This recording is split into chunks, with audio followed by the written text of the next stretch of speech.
Hello, everyone. Today we have an extra special guest. Do you want to introduce yourself? Yeah. Hi. My name is Travis, and I am from ForceTime, a Star Wars podcast, and I am so excited to be with you two today.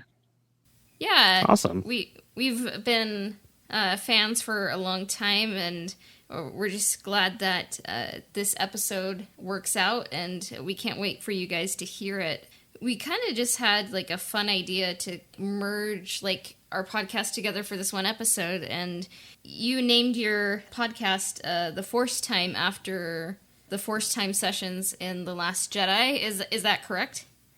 It is, yes, that is where I got it. I loved that people called it the Force Time between instead of FaceTime between Rey and Kylo in The Last Jedi, and I was just when I started thinking about what to name the podcast, that just immediately I was like, that's it. I'm doing that. So yeah.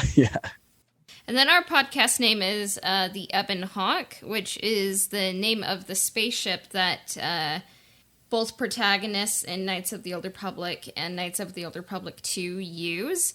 It's kind of like the Millennium Falcon of its day. So then I was kind of thinking, like, for this episode, it would be kind of cool just to kind of like ask each other questions about like The Last Jedi and Knights of the Old Republic.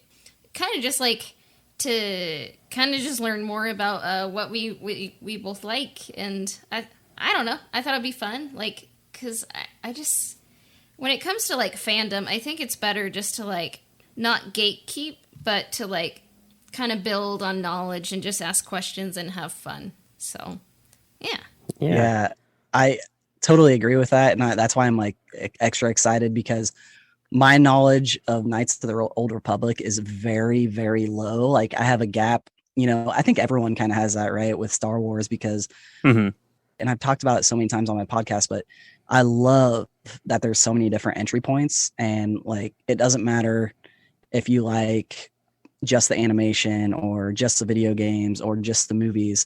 Everyone kind of has maybe some gaps in their Star Wars knowledge, and like Kotor is definitely mine, and even Legend stuff. Like I never got too much into that, but I love seeing the passion for those things, and yeah, I'm excited to learn more. And really, pretty much everything that I know about Knights of the Old Republic honestly comes from the Ebon Hawk podcast. So I'm excited to kind of talk a little bit more in depth with you. Yeah. So, do you want to ask a question first, or do you want to be asked a question first? I'll ask. I'll start. So yeah, I have a list of questions here.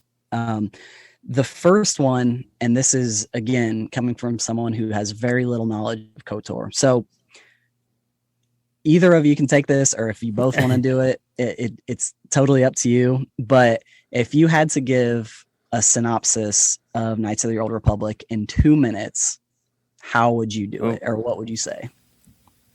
Did you want to take this one, Brian, or? No. Why don't you go? You're the creator of the podcast, so I think you are in best position to kind of pitch it here. So okay, so Knights of the Old Republic is 4,000 years before the original Star Wars, so before Luke Skywalker. It's another age.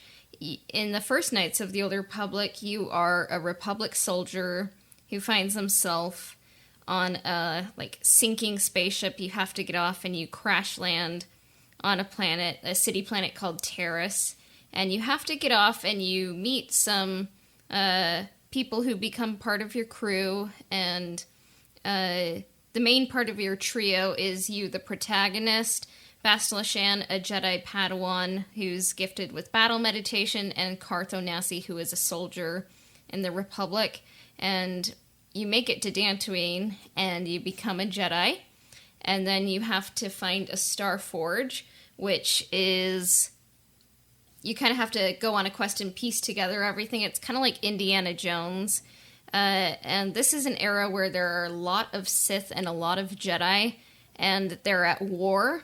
So it's not just like a couple Sith fighting a couple Jedi.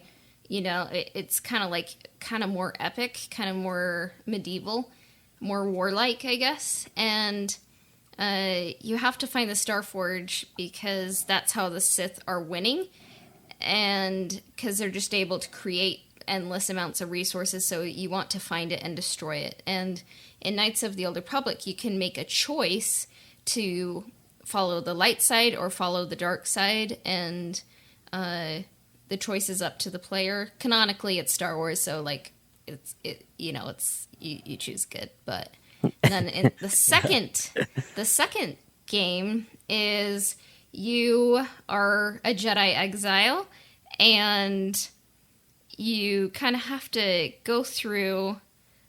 It's almost like purgatory. You have to see all of the effects that the Mandalorian Wars wrought on the galaxy. It's definitely more of a philosophical tale, kind of like a literature course, I guess. And Kreia is your Obi-Wan, or Yoda, as it were. And no matter what you do, you can never impress her. And True. Yeah. And it's the second one. It's kind of more difficult to explain than the first one, because it's just kind of more like up to interpretation and like philosophical. But I would say it's like you have to revisit a lot of the worlds that were impacted by the Mandalorian Wars, which were mentioned in the Mandalorian show, like the wars of eons past. Those are the wars they're talking about, and kind of have to make the decision, like, are you gonna take the right path or the dark path? And then KOTOR 3 never happened, so that's where it ends. So yeah, that's where it ends. Yeah, and that's a really good summary kind of those first two stories for sure. Definitely. No, that was really good. And just you explaining that, like, it's such a cool story, and it always makes me think whenever I like look anything up about Knights of the Old Republic, I'm just like, why did I never get into that? I think I just missed the boat, and then after you miss the boat for so long, it's like, oh, well, it's going to take all this time or whatever. But that was a great explanation for sure. Yeah. Did you want to ask a question, Brian? Yeah, so I guess we'll throw it back to you then with a kind of a question going into the Last Jedi here. So let's see, we have a bunch of things to cover in Last Jedi. It covers a lot of ground, but kind of one of the first things that happens in the film, Kylo Ren has an encounter with Snoke and kind of gets berated there, and then we'll see him after sort of smashing up his mask, which sort of sets up for the rest of the film. He's going to be unmasked. Do you think that there's some sort of symbolism to him destroying that mask, and how, kind of his character is portrayed in The Last Jedi? Yes, absolutely. I think first off, not talking about like in canon universe, I know Rian Johnson has said like we had to get the mask off because Adam Driver is such a great actor. Like we had to find a way to get it off. But I do believe that in the film, it is that kind of, I don't want to say that's the turning point, but after he killed Han in The Force Awakens, that was, I think, the start of his, redemption tour, if you will. And, The Last Jedi picks up right after that. And so he kills Han at the end of The Force Awakens, and we go straight into The Last Jedi, and he goes and he kills Han Solo. And he thinks like, okay, I did it, Snoke, like,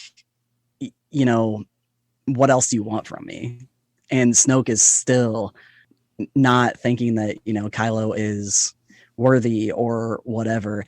And so, he calls him a child in a mask and immediately smashes the mask. And I think from that moment on, it's like, okay, I'm going to take out Snoke. Kylo Ren, I'm going to take over and I'm going to get rid of him. I think right then, I think he probably already had it in his head before that. But at that moment, I think that's when he decided, I'm going to kill Snoke somehow, some way, and I'm going to take over. So yeah, I think him getting rid of the mask was kind of getting out of his, adolescent phase, if you will, as well. And kind of taking that next step to like, I'm in charge now, like I'm no longer the apprentice. Like I am taking over. So yeah, absolutely. I think that's a really good question, but I do think that it's kind of that, he's done being that child in a mask and he's ready for that next step. Yeah. Awesome. Excellent.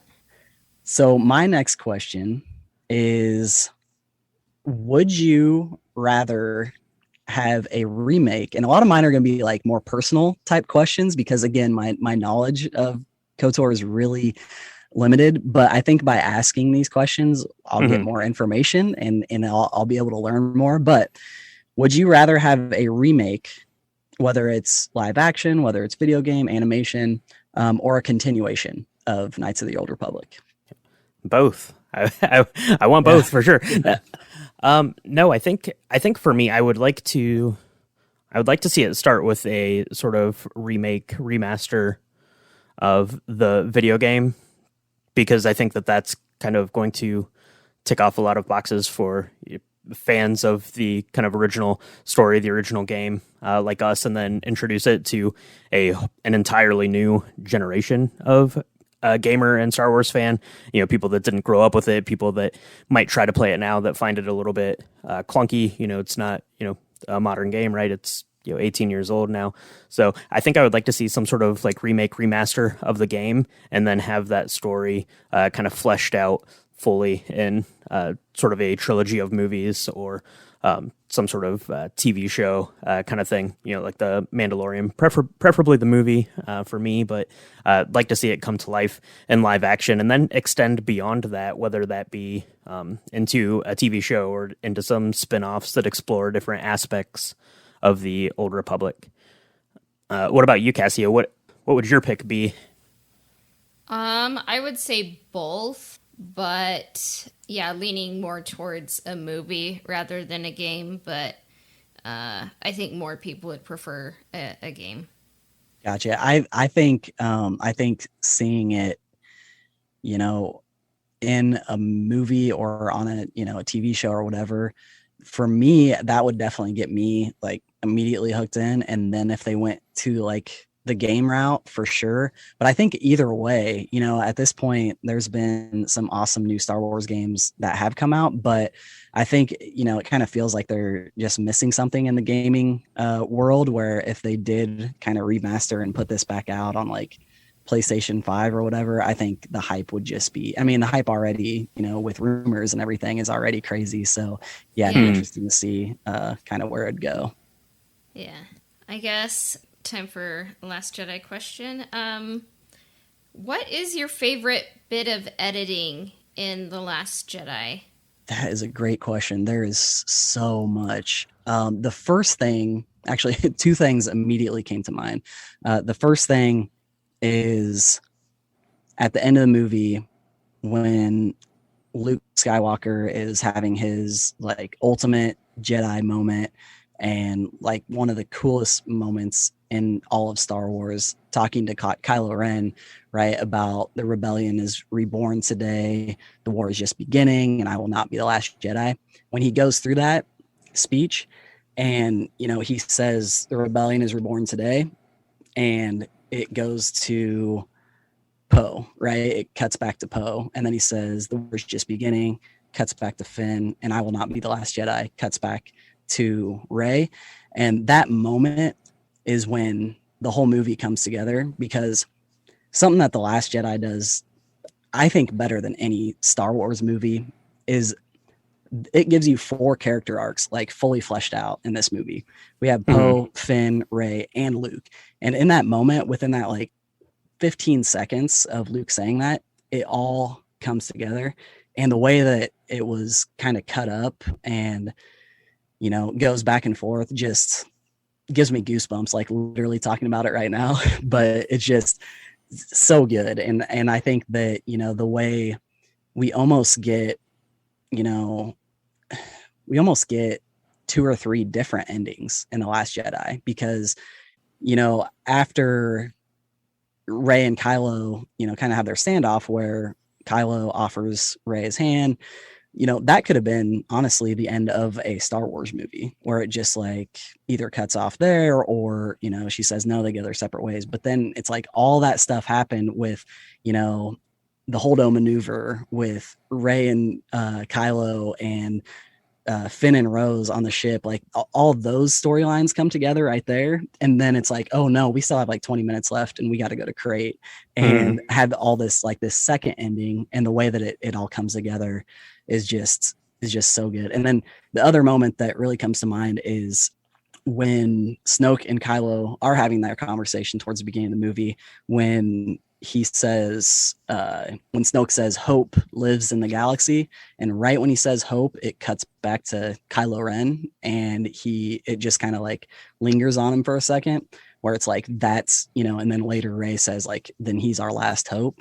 And, the way that they kind of set those up, that was something that was awesome too.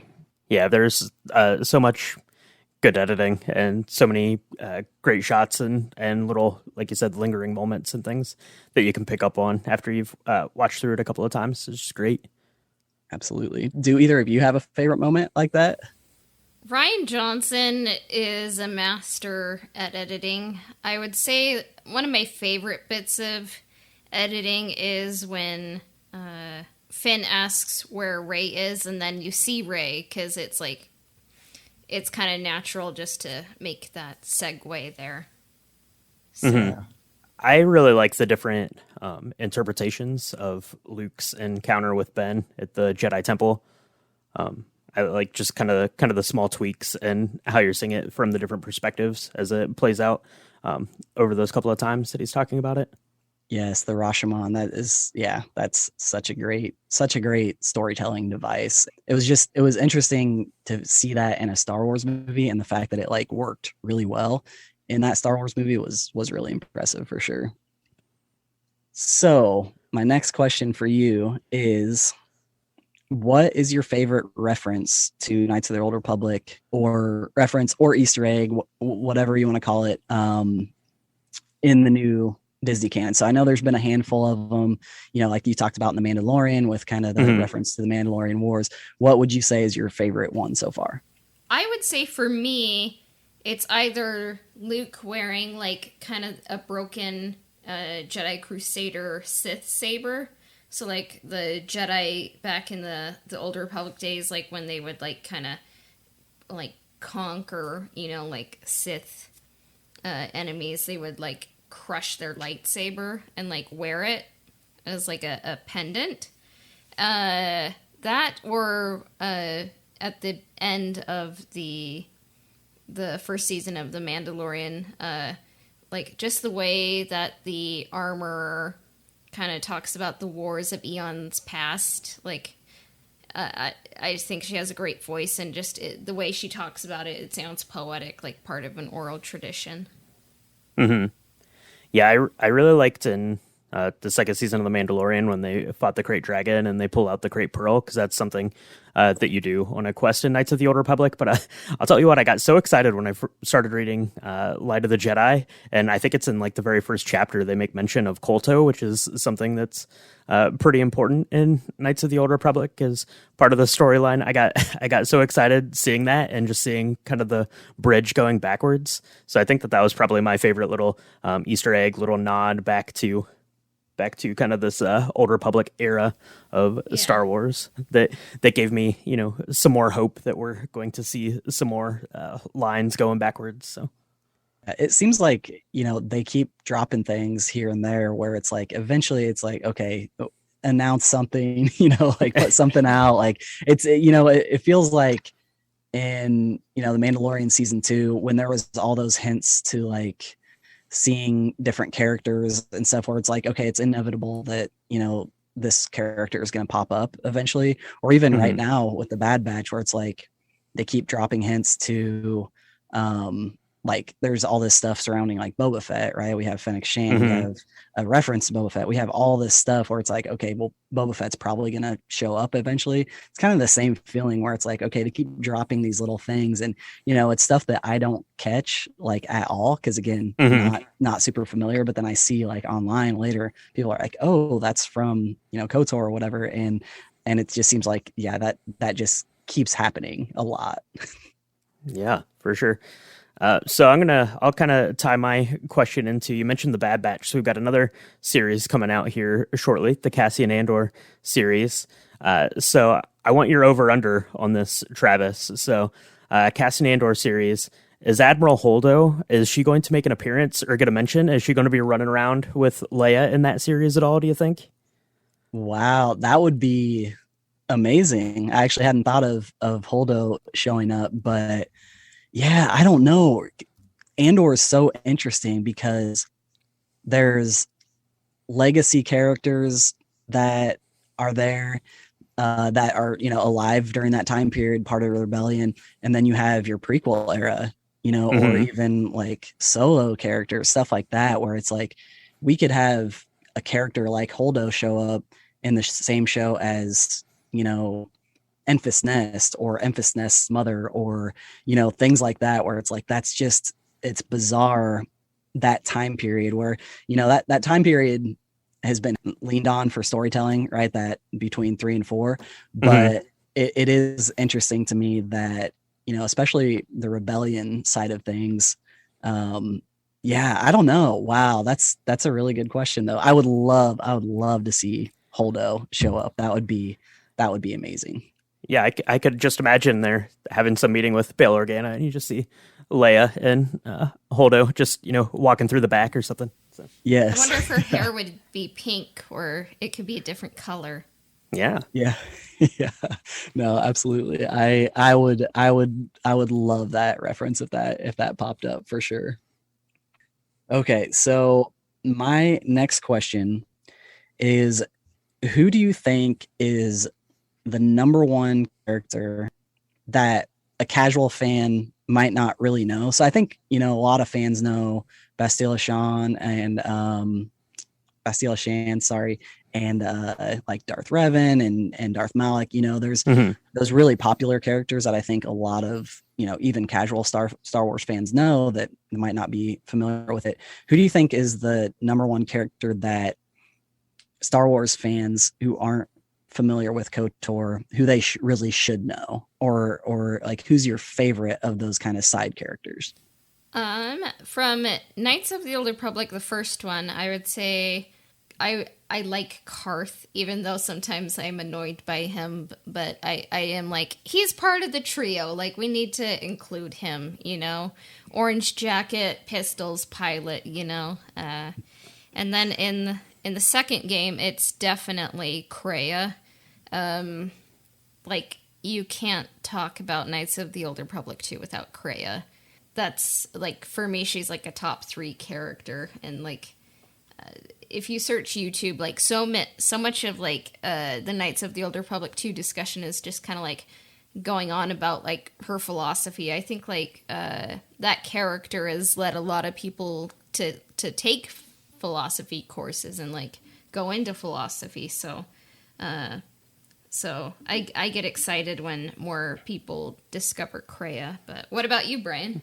So I think that the character that most people should learn more about, and I think that that a lot of people would really like, and is probably my favorite character, is Jolee Bindo. He's from Knights of the Old Republic, the first game, and he's really interesting because he's kind of in self-exile, has taken himself out of the Jedi Order, and he is very similar in a lot of ways to kind of Ahsoka's storyline, or very similar to kind of Qui-Gon's sort of mentality about the Jedi Order, and he's really interesting. He's dealt with a lot of loss, and he's kind of a good kind of pivot point for Revan and Basil, the characters that people know, but he's older and wiser and has some experience in these things. So I think that he would be a really interesting character for people to do a little bit of a deeper dive on, and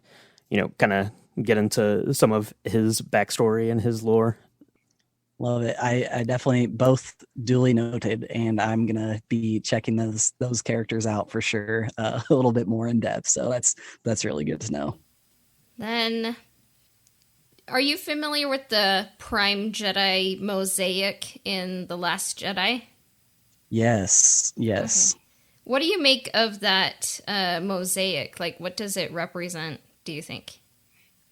So I think that it's really interesting that we get the conversation that we do around that mosaic, right? Where Luke Skywalker is talking about how the Jedi, basically failed and that the Jedi should be no more because, it was a Jedi who led to the creation of Darth Vader and let Palpatine take over, right?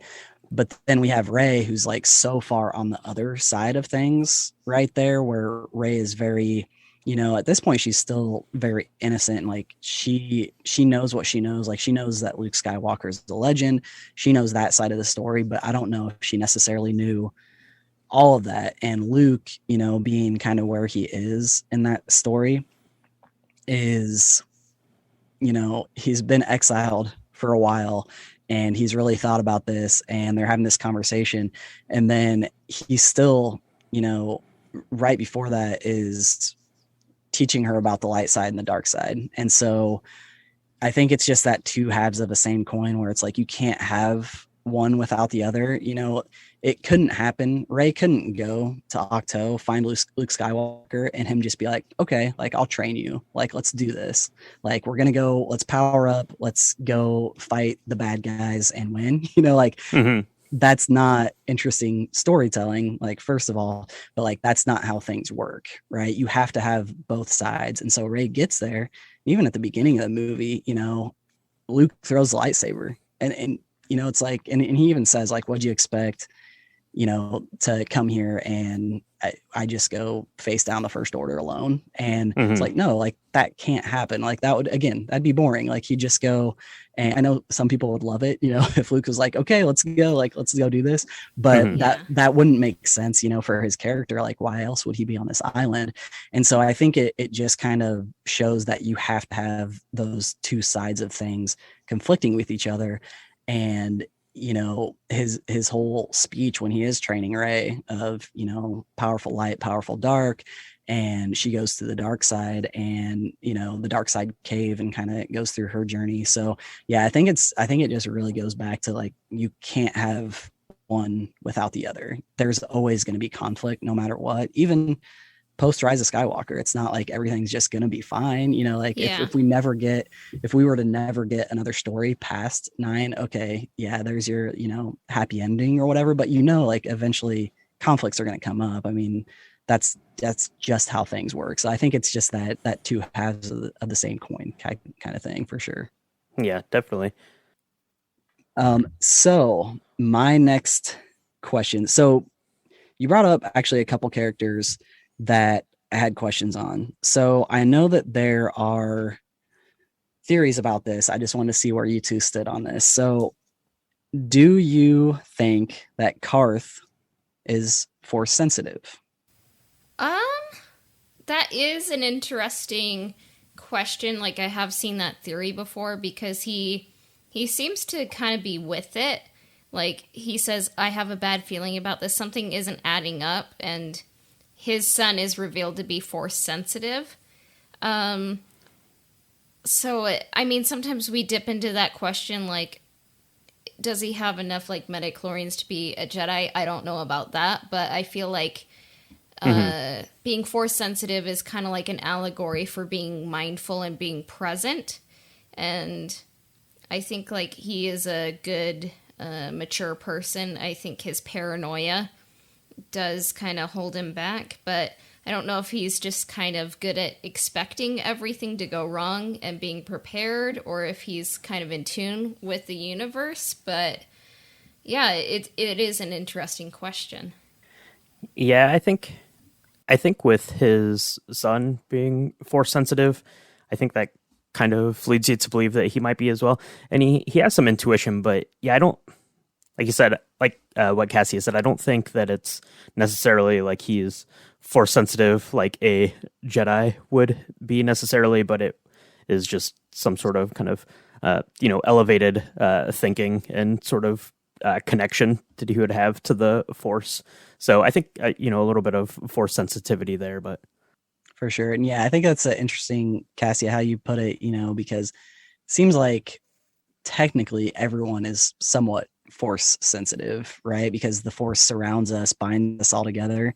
But yeah, I thought that was interesting kind of when I was looking up some things that, a lot of the signs kind of led to him possibly being Force sensitive. And, we've had other characters that, throughout Star Wars that have kind of had that same thing where it's like Finn.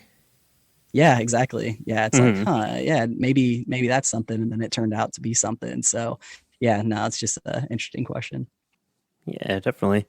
So my question is going to piggyback a little bit off of the last question as well. You're talking a little bit about kind of the Mosaic and Luke talking, about the Force and how he'd gone there to shut himself off from the Force, and that's kind of about the time when he starts to, kind of reconnect and open himself back up a little bit. He, has that connection where he, reaches out to Leia, and then Yoda obviously comes in, and they have their conversation there about the Jedi texts and how, about being a teacher and all that sort of thing. Do you think that, well, it's kind of a two-part question. So, A, do you think that Yoda had also turned himself off from the Force on Dagobah?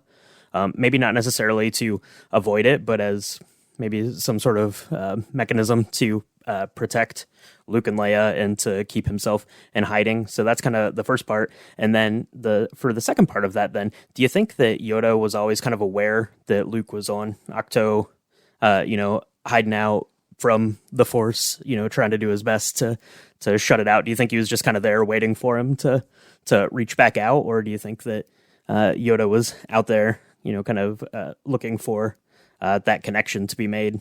Really good questions. I think those are like the $1 million question, right? Like, where was Yoda in all of this? Like, why didn't he come up sooner and have this conversation? It's right. It's funny how the Force works, for sure. I think for the first part of your question on Dagobah, I've never really thought about it like that. And I think I've always just thought of Yoda being there, still being like in tune with the Force, still being, not necessarily cutting that off.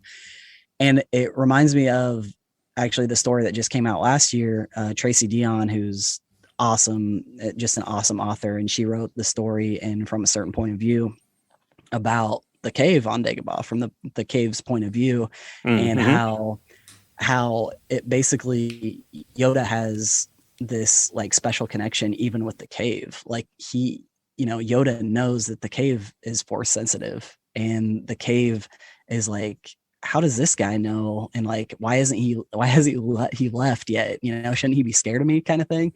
And so I do think that Yoda didn't cut it off. It would make sense, if he did at some point to protect Luke and Leia, but I think that he was still kind of waiting it out and letting things play out. And it was kind of that thing where, disconnecting from the Force because he saw this cycle that kept happening of Jedi and Sith and, everything like that. So yeah, that's a really good question. And then the second part, I think Yoda, I think that he knew, and it's funny because we don't know much about Force ghosts, right? And how they work and what they know and what they don't know. But I do think that, Ahch-To is a special place that he, and I think it makes me think of Rebels too, when he visits Ezra and he visits him and he basically tells him like, physical place is not where we're at. Like, we're connecting through the Force. It doesn't matter where we are. I think it's kind of the same thing with Yoda, where it's like, it didn't matter where Luke was, or, if he was trying to hide out, or if he was, in the Outer Rim, or, anything like that. I think that Yoda could connect through, through time and space, kind of, even like talking, world between worlds and like how that works and things like that. But I think that he knew at that moment that's when Luke needed to learn his lesson. And I think that any sooner Luke wouldn't have believed him. He wouldn't have met Rey or anything like that. I think that things had to work out where Rey, had to visit and they had their fight. And then that's when Yoda was like, no, like, we can't lose Rey, and Mhm. that scene to me might be my favorite scene in all of Star Wars is Luke and Yoda. And I think, and you can tell how much I love Last Jedi because I just will not shut up about it. But that scene is, I think that it was so jarring because The Last Jedi, so much stuff happened. And then you get Yoda that pops up and you're like, oh my God, it's Yoda. And you don't think about like the words that are being said or the lesson that's being taught.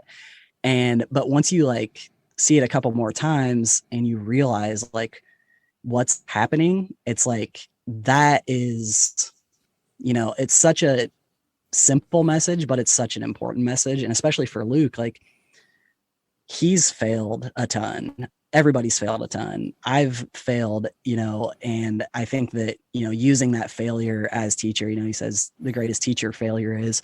And I think that's just such a great lesson that I go back to so much. And yeah, that whole scene is, it's just so good. Yeah, that's really good. Okay, so my next question is, who is your favorite character and why? I'll let you go first, Brian. Okay. Well, so I'd already kind of talked a little bit about it. The Jolie is probably my favorite character. And I'll just kind of go over that a little bit again. So Jolie was a Padawan in the Jedi, and he decided to take on a pupil who became his wife and train her, without the Jedi Order's kind of permission or blessing, but he decided to do it anyway, and she ended up turning to the dark side, and he lost her during a battle, and so he had this tremendous kind of loss, and then he went into a self-exile, very similar to Luke here, or Yoda, or Obi-Wan Kenobi, kind of these self-imposed exiles. And I just think that that's really interesting for someone to kind of go through this whole belief system with these ideals and to kind of separate yourself from it while you're still kind of believing in it and exploring it and learning it and using kind of the lessons from it, but you're detached from it and you're choosing to do that on your own. I think that that's just really interesting. I think that creates a pretty interesting character and a good character arc. And I think that leads to what we see in good mentors like Obi-Wan Kenobi and Yoda, Qui-Gon, and characters like that. So for me, that's why I find Jolie so compelling in the story. So what about you, Cassia? Who is your favorite character and why? Well, I think you already know what I'm going to say, but I think my favorite character is Bastila Shan from Knights of the Old Republic, and why I like her is because she makes the decisions that basically kind of create the whole situation. Like, she basically drives the whole plot. And it's just, she's an interesting character because I think she's like an Anakin Skywalker who's trying to present themselves as an Obi-Wan Kenobi, kind of the perfect Jedi. You kind of get vibes of like an overachieving, like, honors student, given too many responsibilities and kind of sheltered. And then, like, so she's kind of like trying to be a good Jedi, kind of overwhelmed and everything, and then kind of like goes to the dark side and then is ultimately redeemed. So I think it's like you kind of get the whole full spectrum of the Star Wars experience with that character. And I don't know. I find it interesting. I think just listening to both of you talk about each of those characters too, it just, proves how much, like, no matter what piece of Star Wars you like it's all Star Wars, because both of those characters, it's like, yeah, there's parallels, but they both feel Star Wars, right? Yeah.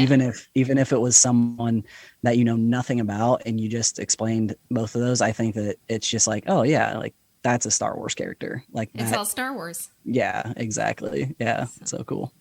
Yeah, I think that that's the big reason why Knights of the Old Republic resonated with so many people who, would have played it back around the time that it came out, because it just felt like a really good Star Wars story, and it was really well written, and there were really good characters, and I think that's what resonated so much with people.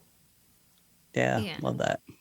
So, like we were talking about earlier, your podcast is named ForceTime.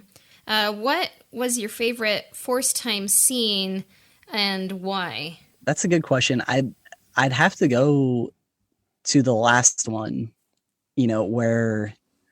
sorry, not the very last, because they do have that one at the very end of the movie, Kylo and Rey, when she kind of like shuts the door on him. Mm-hmm. But in the hut, it just, going into The Last Jedi, there was some really great theories out there. I didn't really get into the fandom until after The Last Jedi, really, because after The Last Jedi, I was like, okay, I have to know everything about this movie, about I was a big Star Wars fan, but I wasn't like online or anything like that. But going back, it was like all these fans had all these theories about, that they could have this connection, because from The Force Awakens, when, he's kind of like inside her mind and then she goes inside his mind, and to see them where they started, where it's like Kylo's super evil, right, with the mask and everything in The Force Awakens, but then even as The Force Awakens goes on, like there's that scene at the end where he's like, I can train you, like you need a teacher. And so you see there's like a little bit different of a side of Kylo. And then when you get that true connection, that's the only way for them to have a conversation without them like wanting to fight each other, right? If they were in person having these conversations, like it would have ended with that very first ForceTime where she shoots him, right? Like that's how that confrontation would have gone. So it's the only way to do it. But when they finally really connect on that last time that they're talking, and there's the voiceover where Rey is talking and you don't know who she's talking to at first, and then it cuts and it shows Kylo Ren. You're like, oh, she's having this conversation with Kylo Ren, because it almost seems like she could be having it maybe with Luke or whatever, in person. And when they're just like, you're not alone, neither are you. And then their fingers touch, across the galaxy, like across the stars. Yes. Yeah, exactly. Exactly. It was very romantic, and it was very, it was something that you had never seen before, which is hard to do in Star Wars because so much stuff has happened. But the way that, that envelope was just pushed and they finally like touched fingers. Then of course Luke comes in and just like ruins it for him, right? And that whole scene right at the end is just that angry dad coming in, like, what are you doing, with this, bully of a kid, or whatever you want to call him. Yeah. Right. Yeah. Yeah. So, but yeah, no, I think that's that one. It definitely, it was, and seeing it in theaters too was that first time in theaters. Like Last Jedi is still my favorite all-time theater experience, because there were so many moments like that where it was just like everyone was like holding their breath, like what's gonna happen. That happened so many times throughout that movie, and I just remember at that moment it was just like dead silent in the theater, right? And the music like cuts way down, and the way it's lit, and there's the fire going, and it's just amazing. Yeah, no, that's great. They are really good moments, and that's probably my favorite of them too. But yeah, I really love the way they kind of all play out, and you don't know, they very well could be, like you said, just talking to themselves and kind of having this inner monologue, and you don't know that they're really connected kind of until, their fingers touch and they have that intimate moment there. So yeah. Too long didn't read Raylo. Yeah. Yes. Yeah. And it's funny because I didn't read into that after The Force Awakens really. And I didn't, I just didn't think about it. But then when that happened, it just felt so natural to the story, where it was like, oh, like this makes sense. Like, so yeah, no, it was just very, very good for sure. So my next question is, if you had to pick one scene or one level, and you only get to pick one on this one, to see in live action, again, whether it's a movie, TV show, anything like that, if you got to see one scene or level, what would you pick? For me, it would be the Jedi Strike Team when Bastila is sent like as a Jedi Padawan with some other Jedi to try to apprehend Darth Revan. And what ends up happening is Darth Revan is compromised. He's betrayed by Darth Malak, and she kind of has to make the choice to heal him, and that kind of creates their Force bond, which in the new canon is called the Force Dyad. So that's what I would like to see.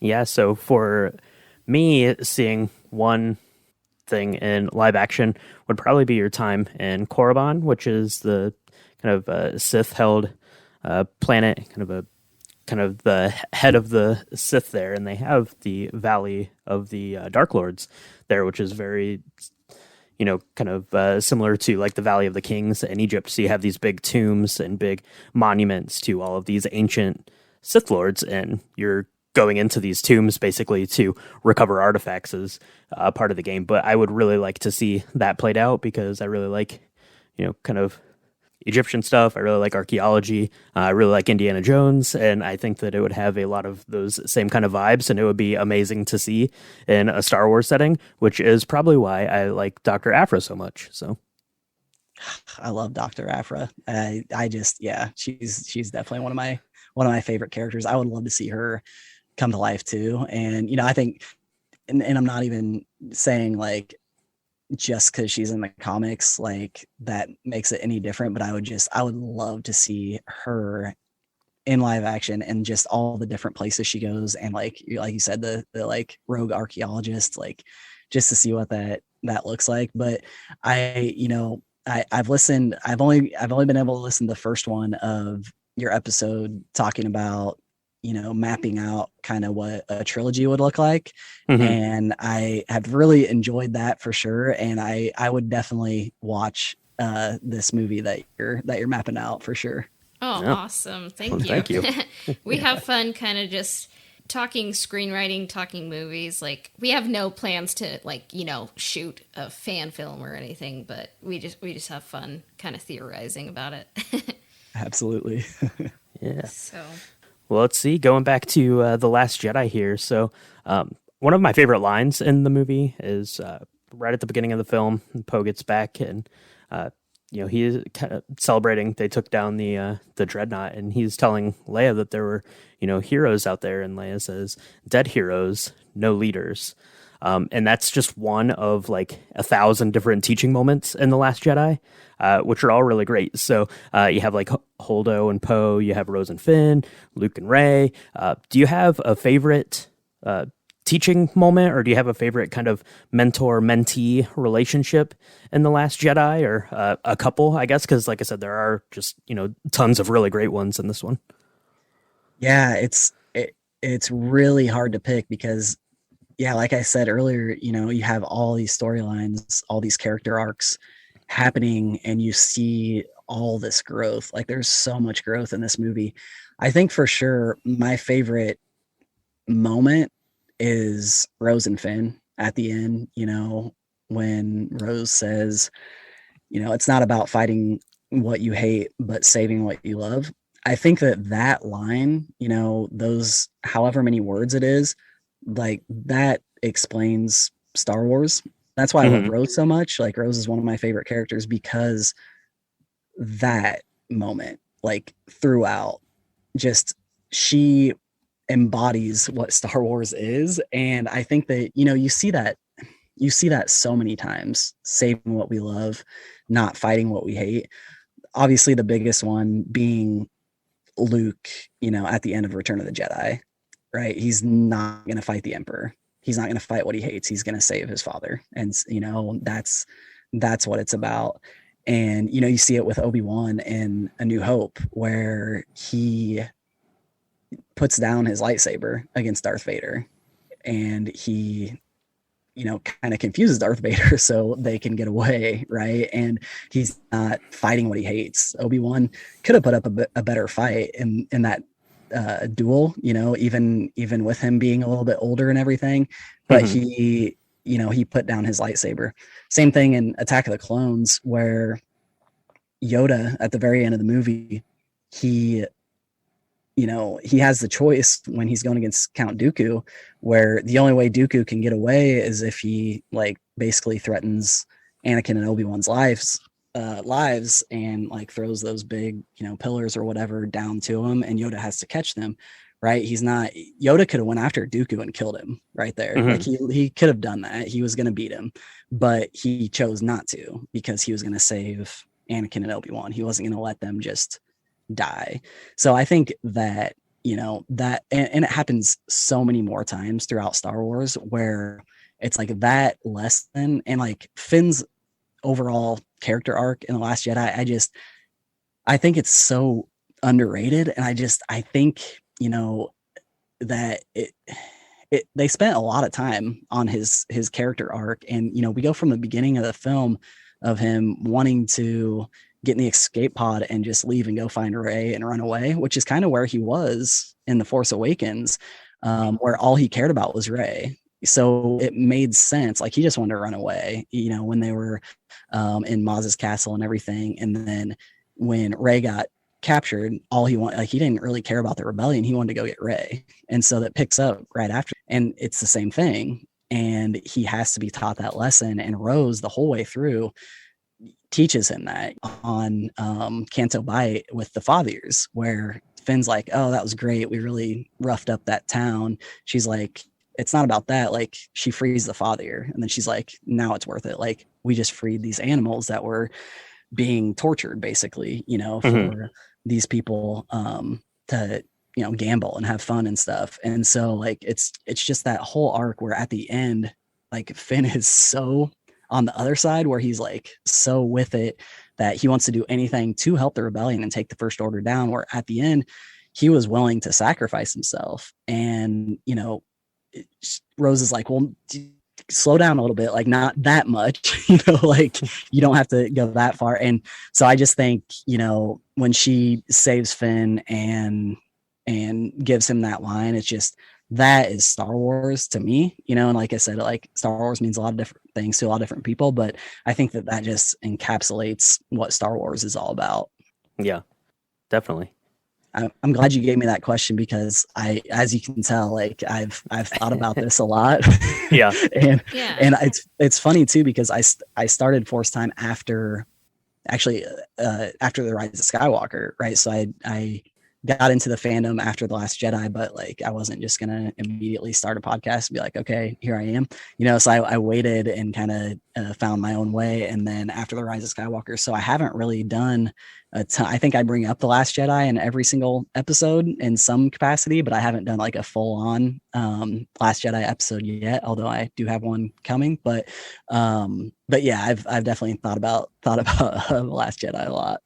Yeah, that's awesome. Yeah, they're just so many good mentor relationships and wisdom that you get throughout the film, which is great.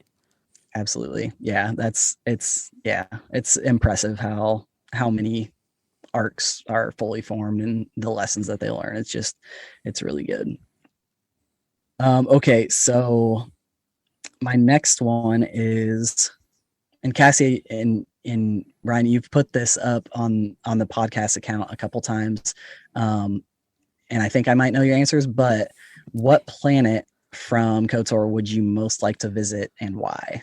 So I think if I was going to go to one planet, it would probably be Dantooine, just because it's nice and peaceful. It's full of meadows and old temples, and it looks pretty chill, pretty relaxing, and you could go through the Jedi libraries there at their enclave, and that would be a fun time. So I think I would go to Dantooine probably if I had to pick one. What about you, Cassie? Where are you taking the Ebon Hawk to? Yeah, typically my answer is Dantooine, but I think just kind of as we're talking about the second hypothetical movie that isn't happening, talking about Manon, it's like an ocean planet. It's like Camino, but with no storms, no rain. and it's kind of like a Cold War planet. So it's like the Sith and the Jedi, they both need access to the Kolto, which is like a medicinal predecessor to Bacta. So it's kind of like a Cold War, which you kind of don't see that much of in Star Wars. It's usually just a war, a hot war, whatever, like the term is, you know? Yeah. So like, I don't know, it's kind of peaceful, and I think it would be kind of a nice place to go on a little vacation. Yeah, it's very clean and orderly there. Yeah, it seems like a good time. Yes, definitely. I think, the best vacations are going to just a quiet place and just kind of hanging out for a while. So great answer. So my question, it's kind of like, I hope it's not a loaded question, but like maybe, how do you think Rian Johnson would have ended the Skywalker saga? Ooh, that is a loaded question. Wow. Yeah, that's a big one. I would have loved to see it. I think that, I'm gonna try to tread lightly here. I have thoughts on the Rise of Skywalker, lots of them. I haven't said a ton of them, but I think it would have been a completely different movie, and I don't think I don't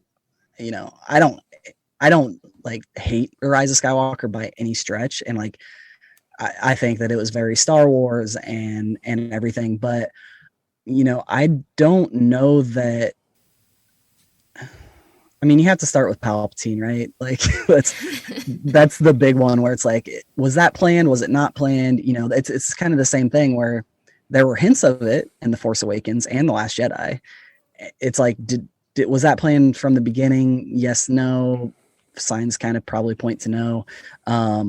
But I think that I think one thing that I can say, but I feel pretty sure of myself, is that Ben Solo would have probably been featured a little bit more at the end, or maybe he would have been, quote unquote, redeemed a little sooner, and maybe there would have been I don't think there was ever going to be a happy ending for him, but maybe a different ending, maybe a happier ending.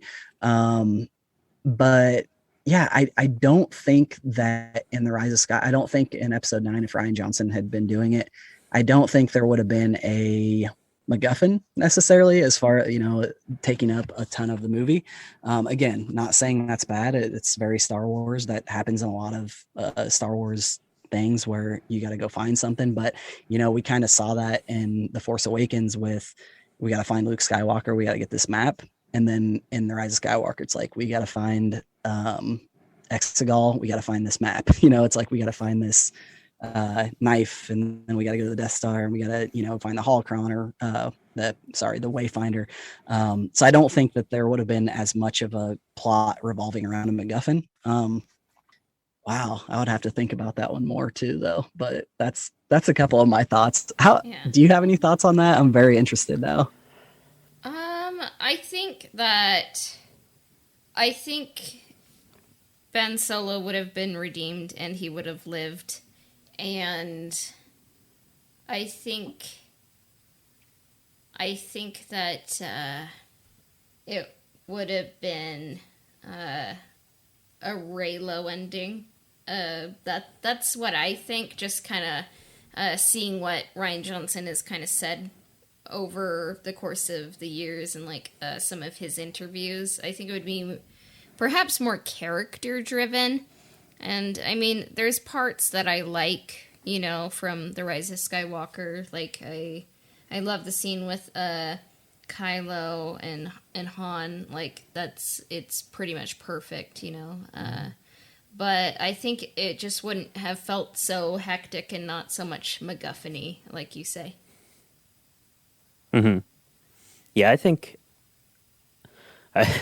like you said, this is really hard to kind of verbalize. I think it would have basically concluded pretty much the same. I think it still would have led with them confronting Palpatine, Ben Solo, sacrificing himself to save Rey and her living on. But I think that the way they would have gotten there would have looked and felt very different, probably. Yep. It's one of those that I would love to know the exact answer, but it's behind us now. Yeah. and we're there. So it's funny. I definitely had conflicting thoughts about The Rise of Skywalker. But I'm also kind of in the boat of like, that's the story, and so that's what happened, it doesn't matter what anyone kind of, I think that after The Last Jedi and like getting into the fandom, it's, there's good and bad for sure. Obviously, like with the Star Wars fandom, there's a lot of like, type like, oh, what am I getting into? But it's, I think there's a good and bad of before, like I like somewhat theorized about what was going to happen. But at the same time, I was just like, okay, let's go see what happens, And then when I was going in The Rise of Skywalker, I was in the fandom for 2 years. And so I had all this other, all these other voices, listening to podcasts, seeing what people were talking about on social media, like all these different theories about, oh, it's going to go this way, it's going to go this way, where I never really liked to like have a preconceived, like, oh, this, like, here's my checklist of what I want to see. And I still didn't do that with The Rise of Skywalker, but I think there were things that probably did alter kind of how I thought about The Rise of Skywalker based on those 2 years in fandom and seeing those theories and things. And so, at the end of the day, it's like, well, that's the story, and Star Wars is weird sometimes, and it definitely got weird in The Rise of Skywalker. And there was, like Cassia said, like there was a lot to love in that movie. And you're right, that Ben and Han scene, wow, like that's one of the best scenes in all of Star Wars too, I'll say. Yeah, agreed. Yeah, I love how you started that question with, I don't know if this is a loaded question. It was a loaded question. So sometimes you just have to embrace the awkward and just ask things. You just lean into it. Being cool, everyone. Yeah, exactly. Okay, so I think, am I right in saying I have 2 questions left? I think that's what I have left. Yeah. So, okay. So, Brian, you talked about Jolie Bendo quite a bit. And I know that on your Instagram account, on the Ebon Hawk Instagram account, there was kind of a comparison to Yoda, and you brought up that comparison to Yoda a little bit of being kind of exiled. Do you think that Jolie Bendo's character was like heavily influenced by Yoda or another character that we had seen, or do you think that it was, it's one of those Star Wars things too, where it's just a natural Star Wars thing for someone to go through that type of journey? Yeah, I think, it definitely leaned a lot on Yoda and Obi-Wan, and really just, kind of the hero's journey of having, an older, wiser mentor. But I think they probably took a lot of inspiration. So Knights of the Old Republic came out in 2003, so they would have been, kind of writing it and storyboarding it and laying it out, about the time that episode 1 would have come out. So I think that they probably looked at Qui-Gon and his view of the Force and the Jedi Council as kind of a good starting place for how they were going to write Jolie. So I think they probably, dipped a little bit, like you said, into Yoda, into Obi-Wan, but then quite a bit probably into Qui-Gon. What about, do you think that's fair, Cassia? Do you think that's kind of where their heads were at? Yeah.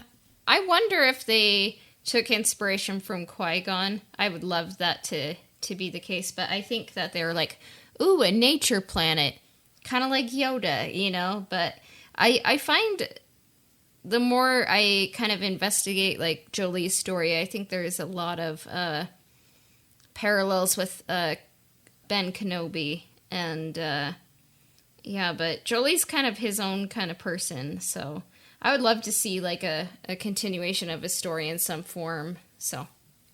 I love it. Yeah, Jolie Bendo is going up the top of my list of characters from KOTOR right now, so I appreciate that. Yeah, you definitely need to check him out for sure. So. Yeah, he's like a staple. Yep. Yeah, well, since Cassia asked you a questionably loaded question last time, I'm going to go ahead and ask my potentially loaded question. Just keep your feet to the fire here, Travis. So, in The Last Jedi, we get Fathiers, we get crystal foxes, and we get porgs. So, Travis, which one of these is your favorite creature pal from The Last Jedi? Wow, that's a great question. It's porgs. That was a much easier question for me. It's porgs for sure. Porgs are towards the top of my list for creatures in Star Wars. I loved the porgs before we ever saw them like in the movie or anything. And my daughter was at the right age too at that time. I think she was 2 or 3, where like we had all sorts of porgs and at our house, like stuffed porgs and like the little porg that like moves and stuff. And so the porgs have been a staple in our household for a while. But the Fathiers and the Volptices, the crystal foxes are very underrated too, because the crystal foxes, like, what? Like, look at those things and tell me you've seen something like that. You know, it's like that's what you see on like a crystal on your desk, right? Or you know, that people have on their desk or like in their house.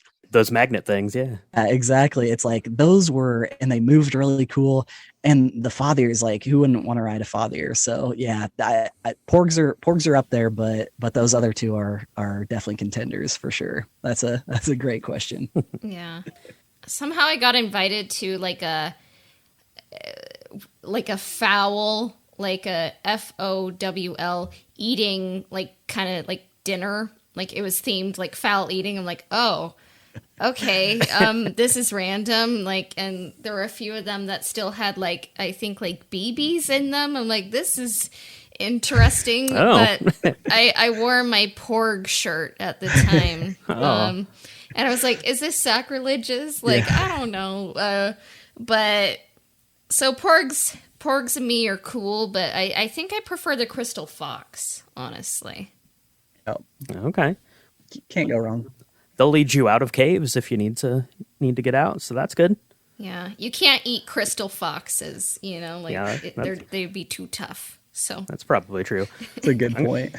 I bet Chewie could find a way to eat them, but he would try for sure. Anyways, so I'll go with porgs too. I've got a little pug dog, and she has a big eye and kind of always looks a little grumpy and gets into trouble. So she's kind of like a porg. So I love it. Yeah. The porgs are so cool. We got when my family and I went to Galaxy's Edge, one of the first things we bought my daughter was a shoulder porg. So it's got the magnet, right, and it sits on your shoulder and everything. And one of the books that she got, I think it was for Christmas in 2017, was Chewie and the Porgs, and it kind of gives that story of what Chewie was doing on Octo while Rey and Luke were doing their thing, and it's a really cute book. So we're definitely a Porg family for sure. Very cool. Yeah, I would love to see shoulder Gizka. They're kind of like a little bit like a frog, like just 2 legs and a face, you know, like kind of yellow and green. You'll have to Google them after, like, if the Old Republic era ever becomes canon. I hope that Gizka merch, you know, you get to see that in Galaxy's Edge, because I think it'd be cute. So I'm definitely gonna look that up. I'm very intrigued now. Yeah. So I kind of feel guilty about my last question. I mean, I try to keep it positive, but like just kind of like ask interesting questions. But because I try to be about like positivity and everything. What is one aspect of The Last Jedi that you think doesn't get enough positive attention? Canto Bite, for sure. That you said that doesn't get enough positive attention, right?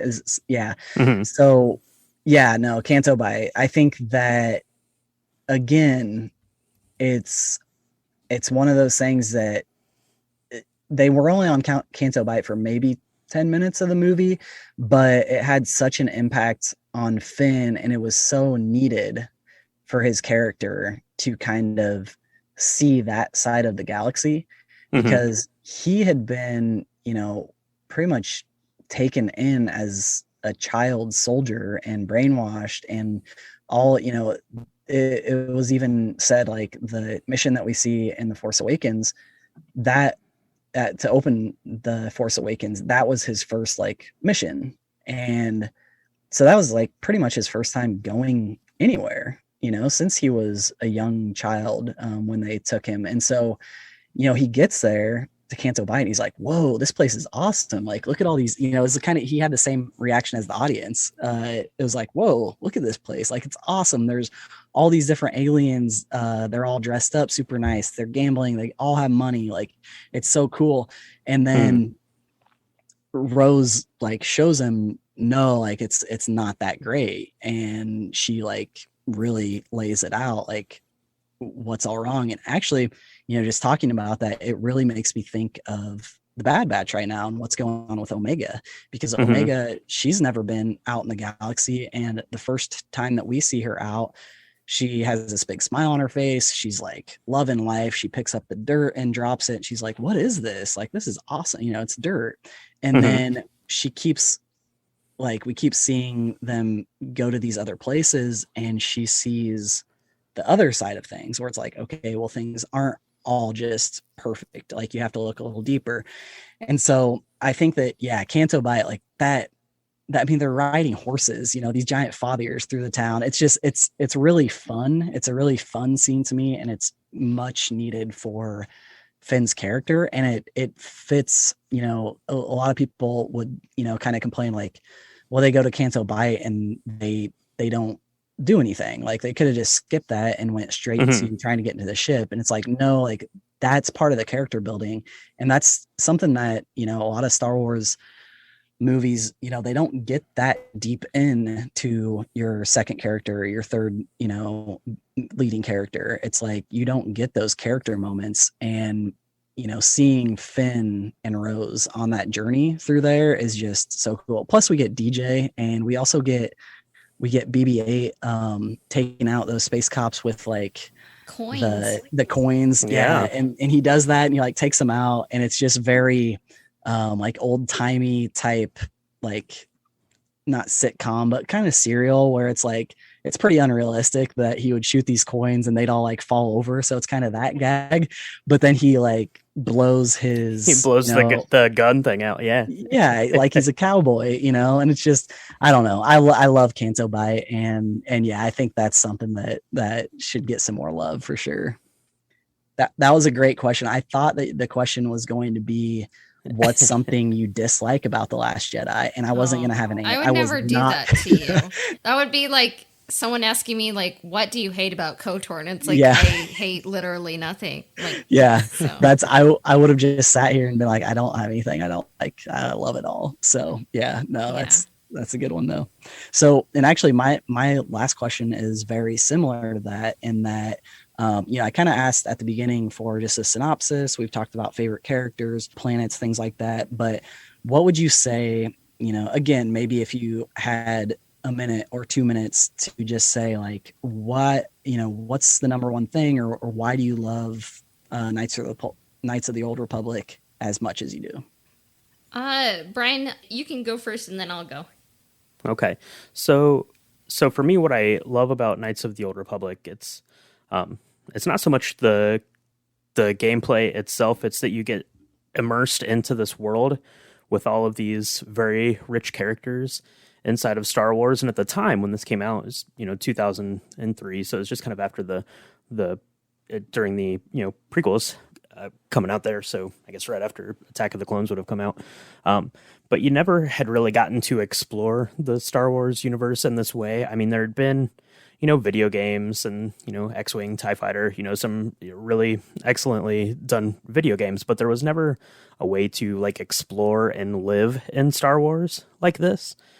So when you're playing it, you're getting to know all these characters and all of these locations. Some of the locations are familiar, some of them are new, some of them you'd only heard mentioned in the movies. And, just getting to live in that world for 40 plus hours with these characters that are really interesting, and it feels just like your own kind of Star Wars story that you're playing out because you're making decisions and it's having, effects on the game and on the, the way that the story unfolds, was just really great at a time that, something like that had, we hadn't really had before. So it struck with me, definitely, obviously, because we're here talking about it, all of these years later. But that's what stands out about it for me. What about you, Cassia? What sticks out for you in terms of Knights of the Old Republic? What keeps you coming back to it? Yeah, I mean, it was kind of like the first RPG in the Star Wars world, and sometimes I forget that, like, you really got to kind of inhabit the Star Wars galaxy like never before. But for me, what I love is that it's 4,000 years before, like, the traditional Star Wars timeline. So you have, like, completely new characters, new costumes, new situations, like new political situations, new wars, not necessarily new technology, but, like, it looked different, a little bit older, It was all fresh, but still Star Wars. And I kind of like that not everything had to relate to, like, Luke Skywalker and Darth Vader. It was just kind of someplace, like, you could just start from, like, ground zero and just kind of, like, see, like, a whole new Star Wars story take place. I love it. I'm sold. I'm sold from both of you. So that's great. That's awesome to hear for sure. So, did you have any more questions, Brian? Because I'm out of my questions. I have one last question, and I think this will be a good question to send us off here. So, in Last Jedi, and you were just talking about Canto Bight and one particular character that saved the day. So, my question, Travis. This is just a little bit more hard hitting than my last question, but I think it'll be a good one to round us out here. Is BB-8 the real hero of The Last Jedi? So at the beginning, he fixes Poe's ship, so gets the whole evacuation going. He rescues Finn and Rose and DJ from the prisoners. They get the ship, and then at the end of the film, when they're on the First Order ship, and everything is coming down on Rose and Finn. BB-8's there to commandeer a walker and get him out of there. So what do you think? BB-8, real hero of The Last Jedi? Absolutely, yes. BB-8 has so many great moments, and yeah, his body count is very high, which is funny to say, because we think of, like, I think of 000, and I think of IG-11, IG-88, of these, like, murder droids, and then you have this sweet little round, BB unit that is just, like, really funny and everything, but, like, really has a pretty high body count in The Last Jedi. And yeah, no, 100%. I think that he has so many moments, and I think that's why I love him so much, because, like, R2 was always my favorite droid, and R2D2 had so many heroic moments throughout the original trilogy and the prequels, where it's like, was R2D2 the real hero of Star Wars, And so I think yes, that's a legit yes is the right answer. Yeah, exactly. Definitely a great question. And yeah, I think I have two my favorite moments from The Last Jedi, and especially, like, BB-8 moments. I just talked about this with my friend Tori on the Mandatorian Creed, which we talked about droids for an hour and a half. And if you are interested in droids and, like, the history of robots in media, definitely go check that out on the Octo Radio Network. But we talked about this. It's when BB-8 and DJ, Rose and Finn, they're on the ship that, clearly DJ stole, and they're going back to help the Resistance. And DJ makes a comment, like, that it makes it obvious that the ship is stolen, and he's like, you stole the ship, and DJ says, we stole it, and BB-8, like, he says we, like in his squeaky like droid voice, but he says we, like you can hear him say the word we, which is really funny because he can naturally make that sound. And then my other favorite BB-8 moment is when Rose and Finn and BB-8 sneak on to the First Order ship, and BB-8 they put the trash can over BB-8 to hide him, and he makes the mouse droid noise, but he makes it really poorly, because the mouse droids, they're like really high pitched and like real quiet, and he's like do do do do do do do do, and making that noise where it's like, you're clearly not a mouse droid, you're just like, it's a trash can over you, you don't look anything, but he's trying to pass off as a mouse droid. I just those BB-8, BB-8's the star of the show for sure. Yeah, love it. Yeah. It's a great one. It took me a while to realize that BB-8 was the one who says, I have a bad feeling about this. And I was like, happy beeps. Yeah. Like, oh, that's so cute. That is another great detail. Yes, I love that. Yeah, BB-8's awesome. That's R2-D2, I think, will probably always be my favorite droid, but BB-8 is right there. I love BB-8. Yeah. Man. All right. Well, I think did we have any more ground to cover here for questions. Last Jedi or KOTOR? Okay. That's all. Yeah. All right. Well, Travis, thank you so much for coming on and talking with us. Kind of this Q&A back and forth here about The Last Jedi and Knights of the Old Republic. We appreciate you taking time out. For folks out there listening, why don't you tell people where they can, find you online and check out your podcast?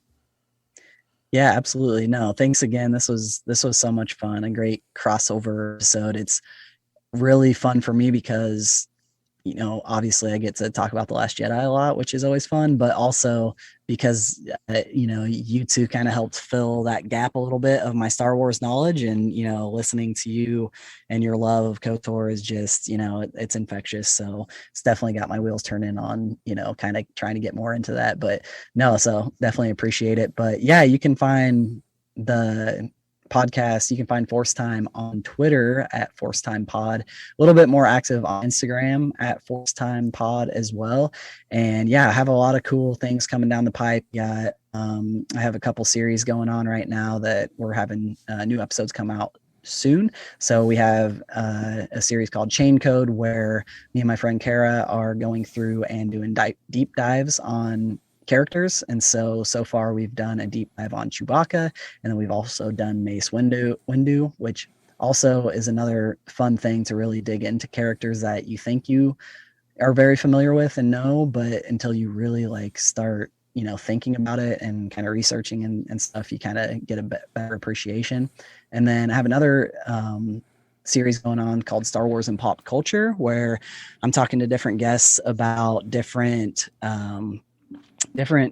times and references that Star Wars comes up in pop culture. So I've done episodes on Star Wars and Saturday Night Live, Star Wars and Sesame Street, and then the most recent one is Weird Al. Weird Al has a very long history with Star Wars. That was fun to dig into. But yeah, you can find the show pretty much anywhere you listen to podcasts. And yeah, like I said, on Instagram at ForceTime Pod is the best place to find me. Yeah. Thank you for coming on.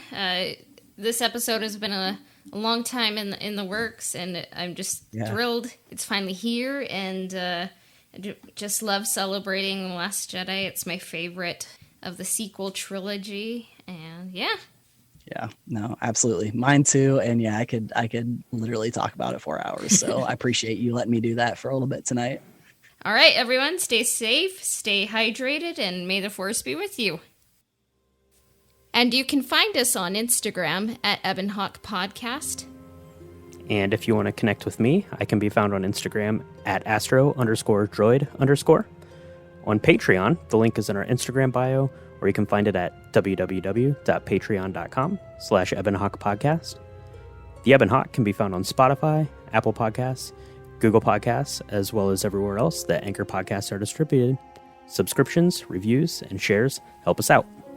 Our intro and outro themes were composed by Alistair Shorman at alistairsounds.wixsite.com/Alistair Sounds. Our transition music was composed by Christian Walker at christianwalkermusic.com. This episode of the Ebon Hawk podcast has been brought to you by Nikki Dog from Patreon. May the Force be with you. We will be back soon. Bye for now.